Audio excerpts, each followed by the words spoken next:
She thought she was serving justice, but ended up serving death. That evening, in a mansion wrapped in silence and secrets, a mother-in-law placed a carefully poisoned plate on the table, meant for the woman she never accepted. The wife she believed had bewitched her only son. But when the fork touched the wrong lips, everything changed.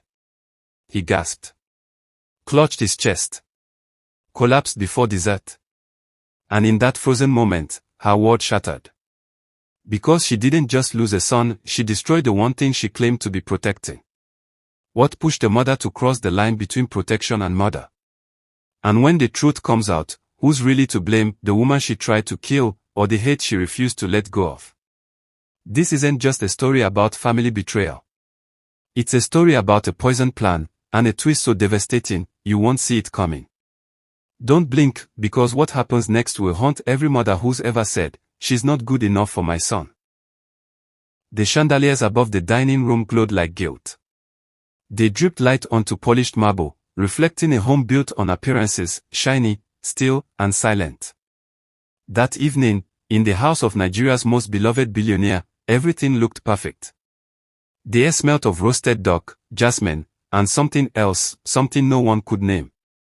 Outside, the gates were guarded. Inside, the curtains didn't move. But the poison had already been placed. A single drop in one plate. Just one. And as the evening sun slid behind glass walls, no one, not even the cook, knew that someone at that table would not live to see morning.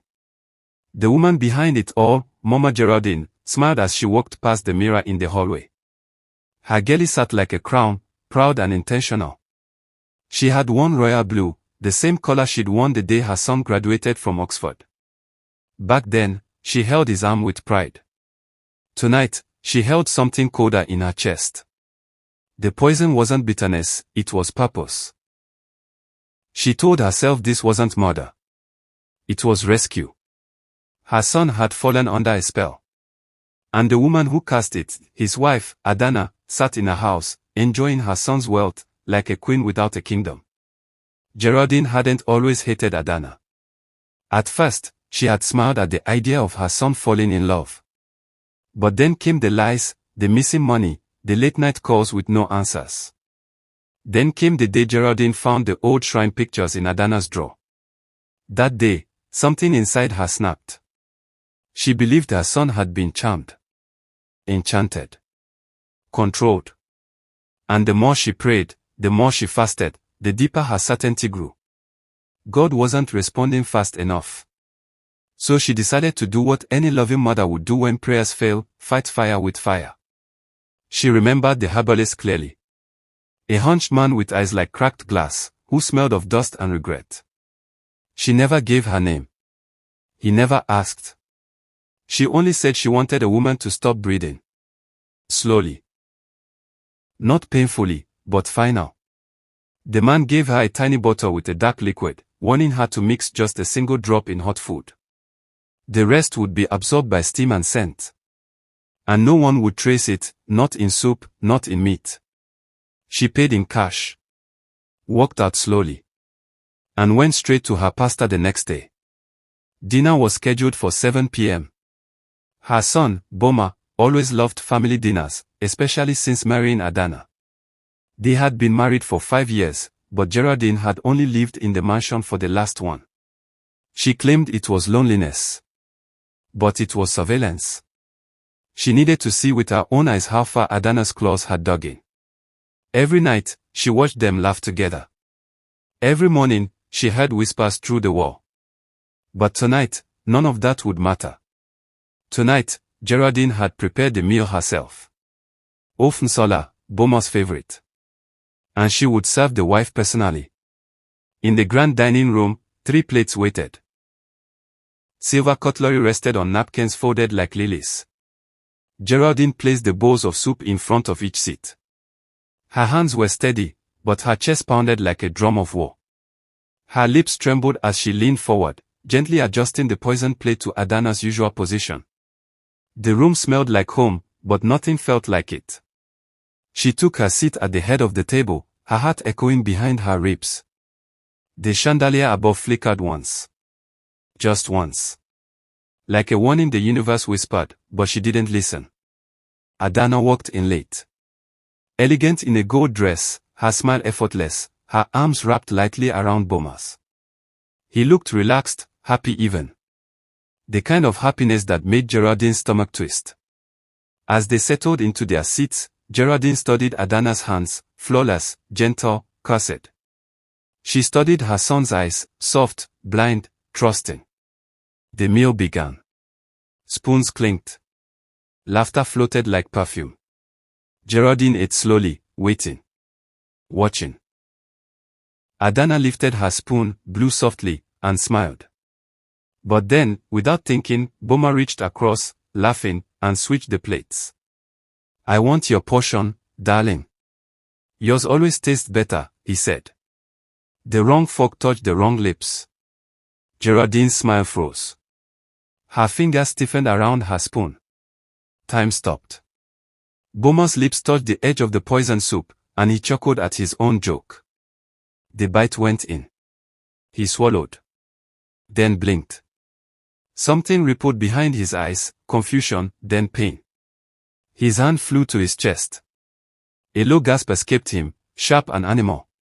He stood suddenly, then stumbled. The chair screeched against the floor as he collapsed. The spoon clattered to the tiles, still coated with death. Adana screamed. Geraldine stood, frozen, as if the floor had grown hands and held her in place. The silence exploded.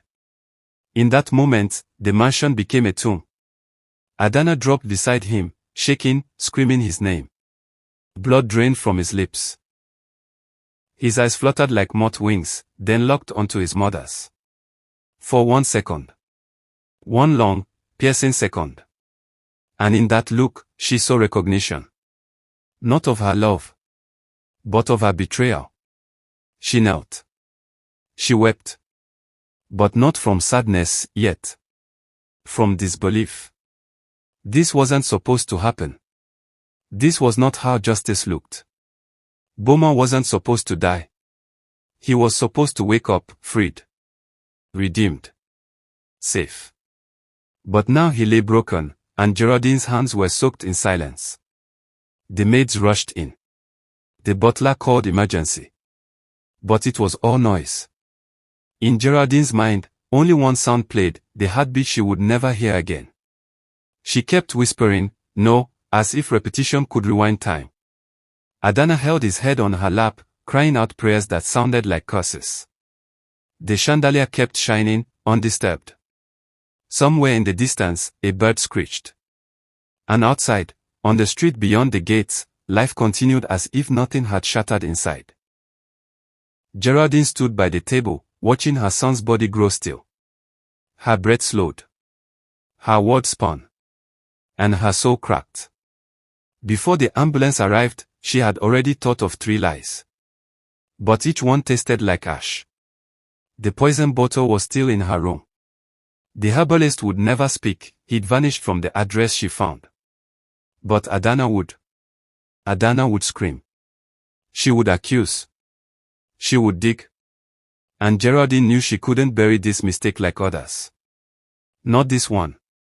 Her son was gone. And her plan had buried him. The justice she thought she was serving had turned on her like a blade.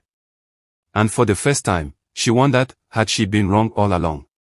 A week before, Geraldine had watched them from the hallway. Adana had surprised Boma with a small cake and a note in his study. No cameras. No mates. Just the two of them. She had leaned in and kissed his forehead while he walked. No spells. No theatrics. Just a wife in love. Geraldine had watched from behind the curtain, unmoved. She told herself it was all performance. But now, as her son lay dying with Adana sobbing beside him, Geraldine began to remember everything differently. Every smile. Every moment she dismissed. The cake. The kiss. The truth she denied. After the paramedics took him away, the silence in the house thickened like wet wool. Adana sat by the wall, hands trembling, whispering his name. Her golden dress was stained dark at the hem. Geraldine stood at the kitchen sink, washing the plates she had poisoned. Her fingers shook. Her eyes stung. But she kept scrubbing. Scrubbing as if she could erase what had happened with soap and motion. She didn't cry. Not yet. She didn't speak. Just scrubbed. As if the clinking sound of dishes could drown out the memory of her son gasping. As if guilt could be rinsed off. The police came by 10 p.m.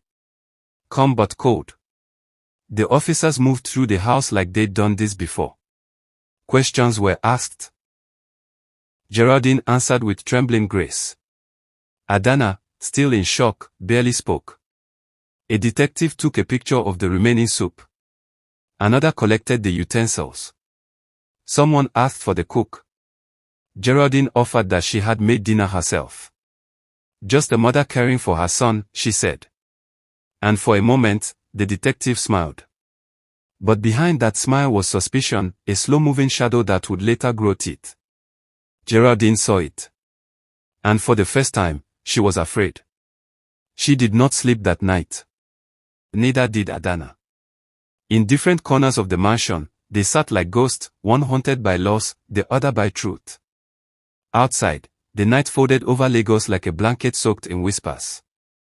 Geraldine looked at Boma's baby picture on the hallway wall. His eyes smiled in that photo, bright, full of dreams.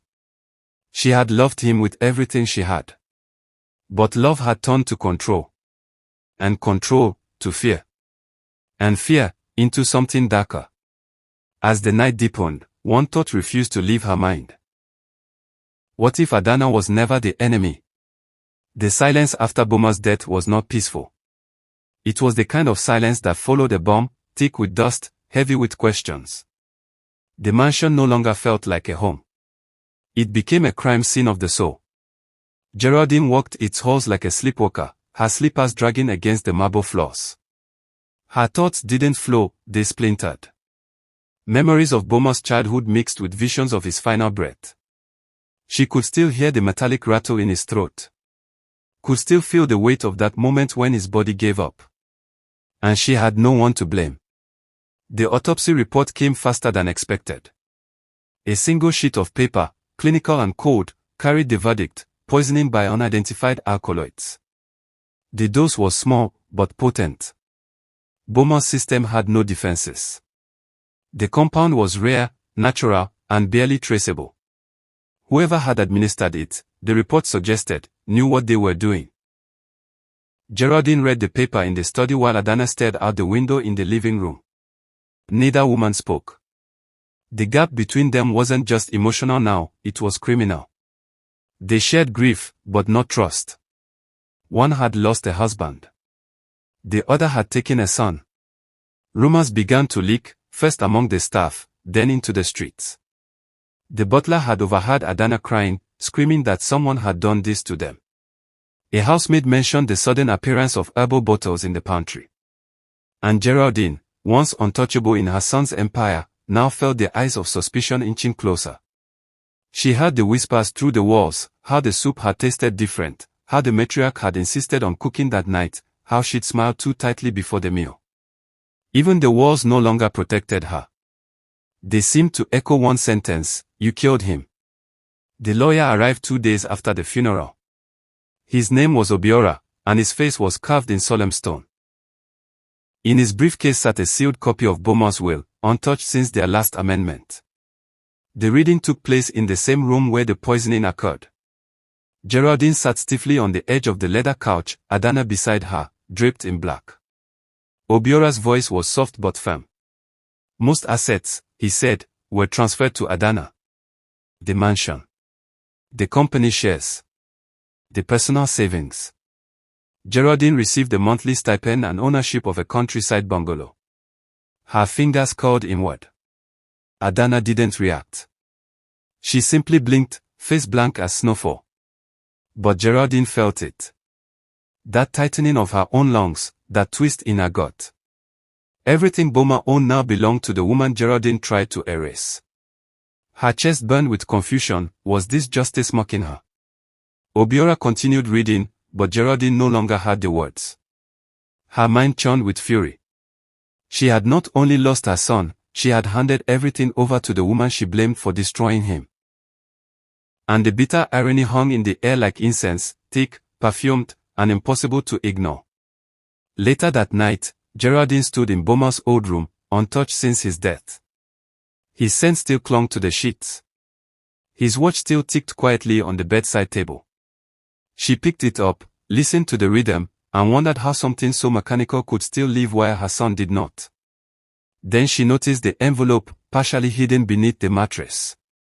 It had her name on it. Her hands trembled as she pulled it out. Inside, a letter. His handwriting. Written weeks before his death. As she read, her breath broke. Because it wasn't a farewell, it was a warning. The letter spoke of fear. Boma had written about feeling watched. He felt suffocated. He loved his mother, but her presence in the house had begun to drain him. He didn't know how to tell her to leave without breaking her. He feared her judgment, her cold stares, her quiet disapproval. He confessed that Adana had tried, many times, to bring peace. But nothing worked. I know you think she stole me, he wrote, but I chose her. Every day. And I wish you could see her the way I do before something irreversible happens. Geraldine dropped the letter. Her knees buckled. Adana found her there, collapsed on the carpet. She rushed forward instinctively, but stopped just short of touching her. Their eyes met, one pair soaked in guilt, the other in exhaustion. Neither moved. Geraldine opened her mouth but said nothing. What could she say? That she had been wrong. That she was sorry. That she had killed the very thing she swore to protect. The words didn't come. Only a soft exhale, like defeat slipping from her chest. Adana bent down, picked up the letter, and read it silently. Then she stood, walked out of the room, and closed the door softly behind her. That same week, detectives returned. Quiet men in grey suits, their expressions unreadable. One of them asked for a list of everyone who had access to the kitchen. Another requested CCTV footage. But Geraldine had thought ahead. She had deleted the camera feed hours after Boma's death, claiming a technical glitch. It bought her time. But not peace. Each knock at the door made her flinch. Each question from the detectives carved deeper into her nerves. She began to lose sleep. Her eyes darkened. Her hands trembled. And still, no one had said the word. Not yet. Murder. Then came the delivery. A small box, left at the gate. No note. No return address. Just one item inside, a small ceramic spoon, Adana's favorite from their wedding china set. But etched into the handle were two words, scratched by hand, ask mother. Geraldine dropped the box like it burned her. She looked around the gate, the garden, the quiet street beyond. Was someone watching? Or was guilt simply growing eyes? That night, she didn't eat. She locked her room. She sat on her bed, replaying every second of that dinner. But no matter how she rewound it, Boma still died. Adana grew quieter each day.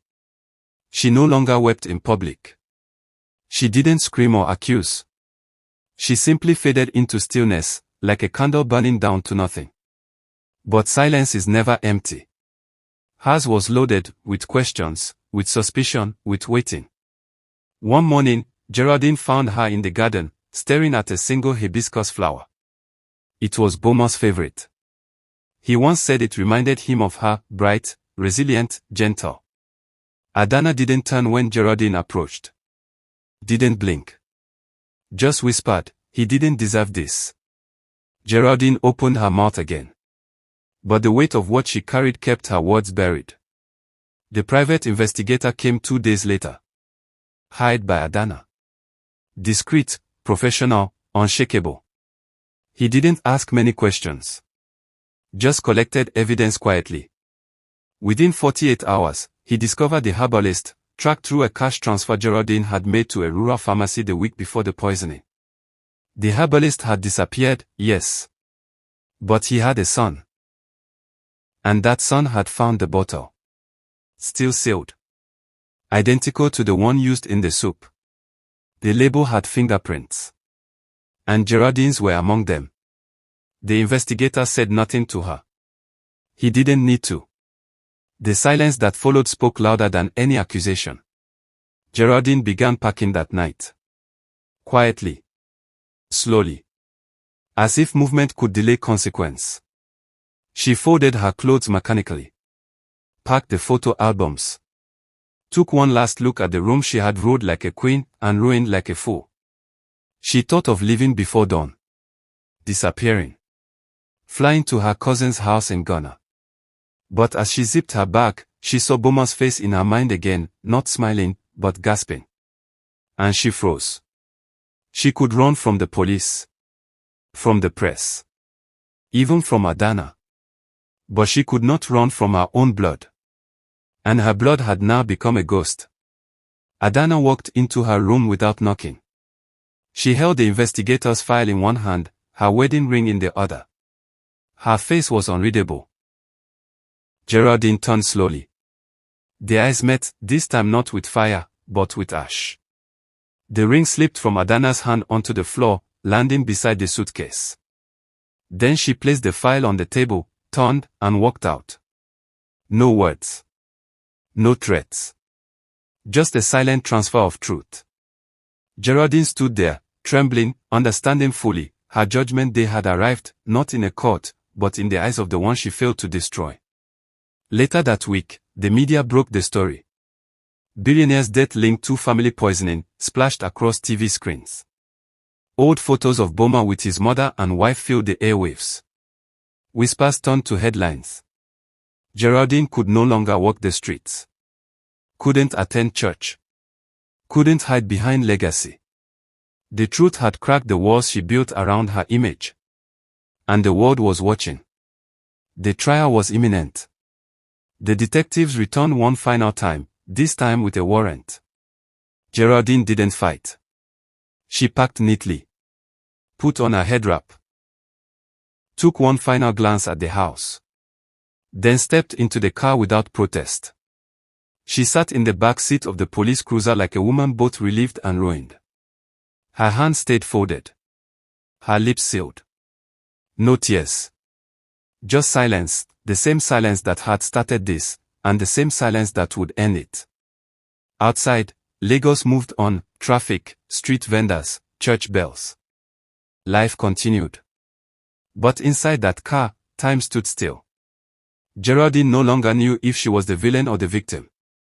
She only knew one thing now with aching certainty: love, when twisted by fear, can become the very thing it seeks to destroy. And she had proven it, fatally. The courtroom wasn't built for truth.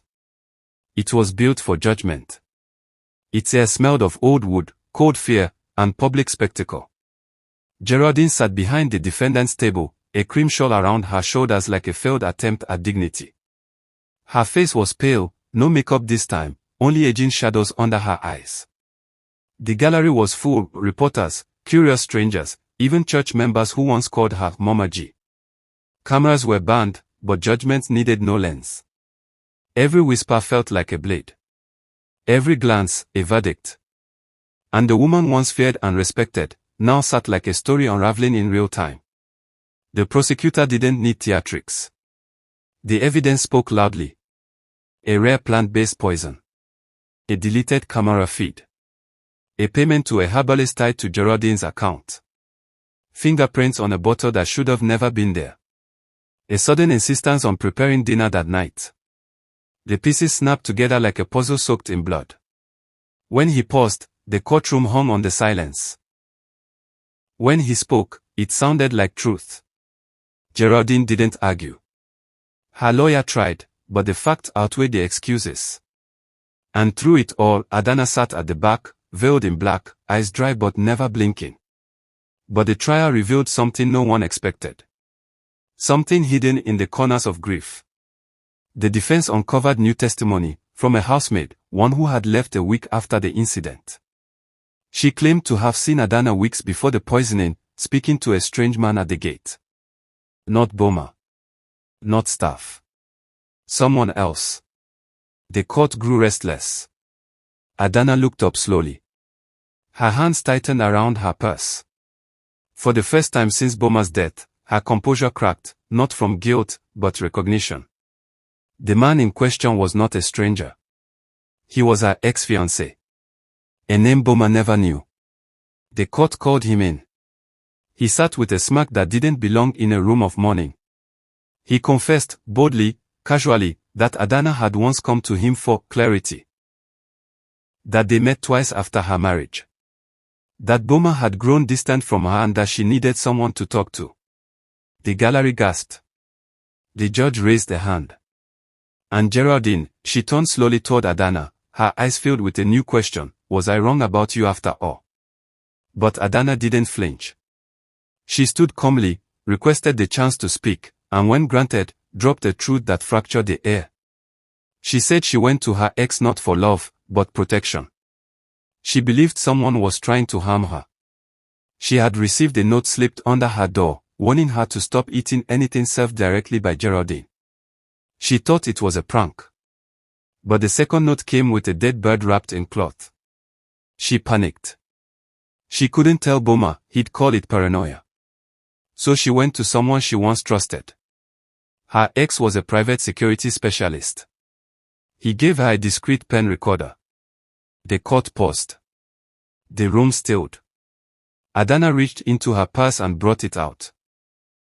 What followed was not a scream, but the courtroom felt like it had been slapped. The audio played through the speakers. Geraldine's voice. Calm. Calculated. It was a conversation with the herbalist. Specific instructions. Just the wife? No one else. It must look like food poisoning. Gasps rose like thunder. Geraldine closed her eyes. It was over. Not just the trial, but the illusion of control. The evidence was final. The judge adjourned. A date for sentencing was set. The crowd dispersed, buzzing like bees stung by truth. Geraldine sat unmoved. She had feared death. Now she feared memory more. Because memory didn't die. In prison, Geraldine was given a small room with a cracked window and silence that felt like punishment. But what tormented her most wasn't the space. It was the memories. The birthday cakes. The baby shoes. The prayers she once whispered into Boma's crib. She replayed every moment she thought she was protecting him, realizing she was only protecting herself. Her expectations. Her pride. Her control. The letters from the outside world slowed. Eventually, they stopped. Her name faded from headlines. Her name faded from the company she helped build. Even her church replaced her seat. She became a cautionary tale, not a memory. But guilt never stopped speaking. One rainy morning, she received a visitor's slip. She expected a lawyer. Instead, it was Adana. Dressed in navy blue. Quiet as ever. She didn't sit. She placed a small envelope on the table between them and stood there. Geraldine didn't touch it. Her throat was dry. Her voice lost. Adana finally spoke. I forgave you a long time ago, she said. But this is not for you. It's from him. Then she turned and walked out, leaving Geraldine with shaking fingers and 1,000 regrets. The envelope held one thing, a copy of Boma's journal entry from their wedding night. He wrote of joy. Of dancing. Of how his mother cried while tying his wrapper that morning.